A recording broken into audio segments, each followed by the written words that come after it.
Oh, well, that is an easy caveat to accept because I'm never wrong.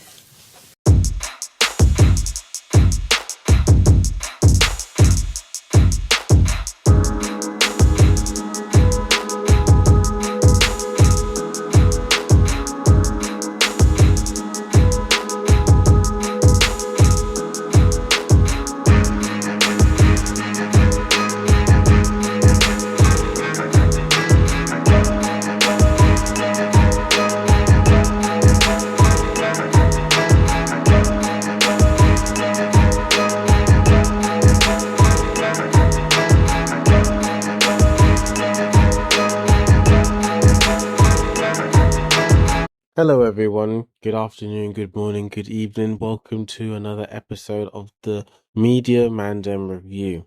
It's lovely to have you here. Hope you're doing alright and you're keeping okay and keeping out of trouble, because I know what you're like.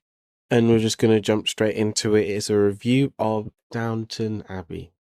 Now, okay, if you know me, you know this is a series that is close to my heart, so you can already guess what the score is going to be already. But we're going to talk about the ratings of it. We're going to talk about the score, what I liked, didn't like, thoughts on different things in it as well, and if I would recommend it to you and who I would recommend it to as well. So, what is Downton Abbey? Downton Abbey is a drama-based series which had 5 seasons. It did play in America, but it also played in the UK because that's where it was filmed. In the UK, it was on ITV. I believe you can see it on ITVX now, but you can also see it on things like Amazon Prime. I'm not quite sure if it's still on Netflix. It was on Netflix for a very long time. And recently, the last of the trilogy in the film has come out in cinemas. So, depending when you're listening to this, you might be able to hear that as well, or see that as well. So what we're going to do is we're talking about the series here. So we're not talking about the films. I'll get to that at another point. But we're just talking about the actual series in itself.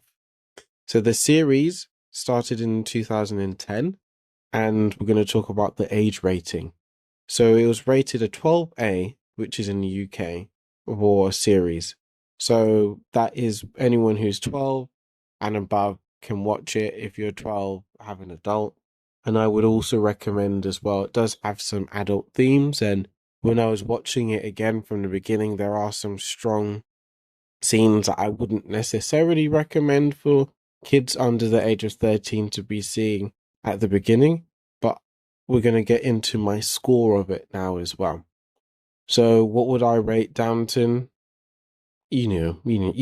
It is going to be a juicy 1-0, a 10 out of 10.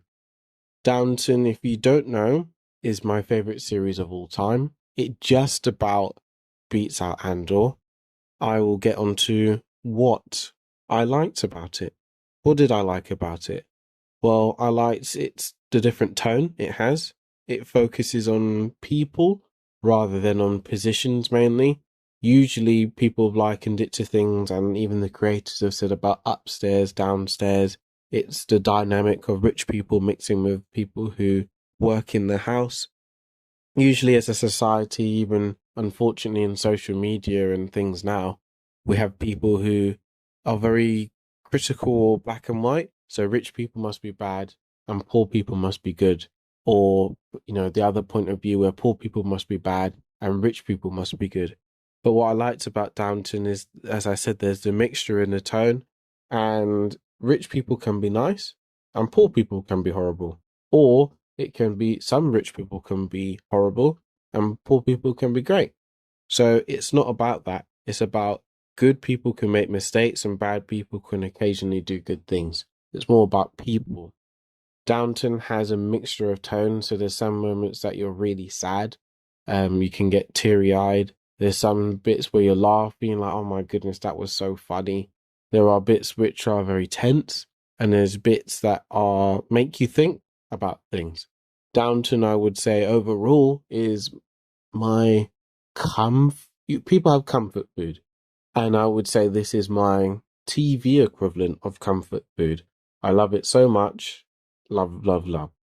So what did I not like? Because I could tell you what I loved about it for ages, but of course I'm not going to spoil anything in here. I'm just going to tell you what I liked, didn't like, and what I didn't like is not actually anything to do with this, but just a warning if someone's going to watch the film straight after this and this isn't your cup of tea. Well, magic is in the movie. There is a Ouija board. I, of course, if you know, a witness, I don't get down with that. So I would give that as a warning for those who are going to watch the first Downton film after watching this series. Some characters are annoying, but what's good is people are like that in real life. There are some people who are just annoying, let's say, and that is the reality of life. I like how characters in general aren't stupid. There's one character that I do feel is annoying, but again, you do get those people in real life, so it is realistic. What next? So, thoughts on music. The music is really elegant and it ties everything together. The character themes, and the best way to describe it is like a nice carpet. So in a nice carpet, it can make a room feel even warmer and more homely. So it can go from, oh, this is somewhere I stay, and this might bring out all the anti-carpeters. I remember speaking to someone once and they said that they didn't want carpets in their house. I'm strongly opposed that. Carpets are lovely. Obviously, if you keep them well and don't pour all your food on them, they're quite lovely. And yes, obviously it depends also as if you have pets. But let's say, for the sake of my illustration, carpets are great. And the music in Downton is like that. It doesn't take over, but it always adds to the different scenes and it complements them really well. Different characters, you're like, oh yeah, that's their theme.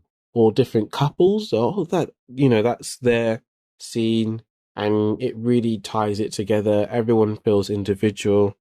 And it also brings you to that sort of period in time, which I think is very important as well. It's not having popular music from now, and even the music that's in the actual Downton, so not like the soundtrack, but the music that's played is really good as well. So, dress department. This is something I actually had to shout out because the dresses and the outfits in Downton are immaculate. They're both for the men and for the women, and different pieces as well. Fun fact, we know someone in my family who actually was involved in the production. So the sewing machines in this, I've actually seen those sewing machines in real life. So that's a little fun fact if you didn't know that.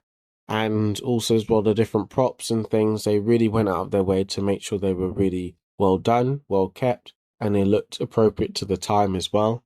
And the production is really amazing on Downton consistently as well. And just the way the characters are and the way stories are written, how people interact is consistent, but also as well characters have growth, which is really, really important. And it shows the benefit of not doing things on your own, because usually when people do things on their own in Downton, it doesn't end well. So what is the impact it has on me after the show? I felt satisfied when it ended. I felt it was completed. It was a really, really good show.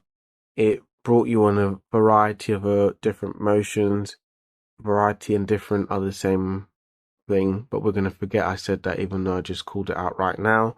And it is something that I really would recommend to a friend.